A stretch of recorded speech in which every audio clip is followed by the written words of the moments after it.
is a rare genetic disorder characterized by excess copper stored in the various body tissues, particularly the liver, the brain, and the corneas of the eyes. Some symptoms of this disease are scarring of the liver failure, neurological problems, and kidney problems.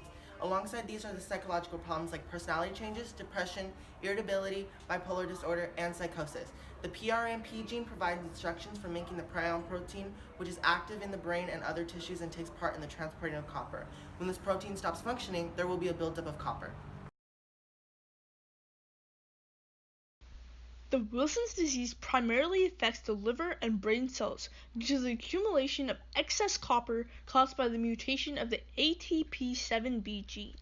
The ATP7B gene provides instructions for making a protein called the copper-transporting ATPase2.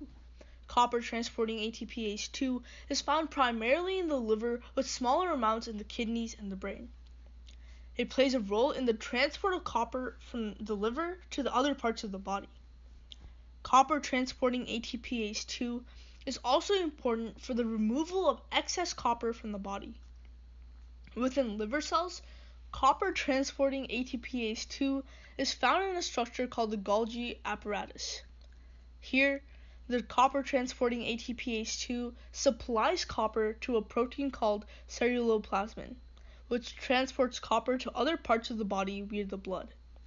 The second function of ATPase2 is to package excess copper into vesicles to excrete via the bile.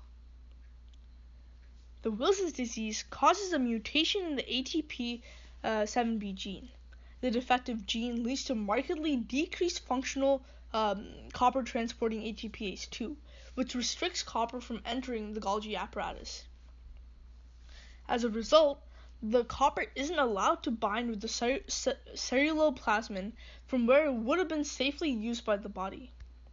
Instead, the copper becomes free copper. This free copper reacts with the hydrogen peroxide in the body to produce a hydroxide radical, which is responsible for cell, tissue, and organ damage.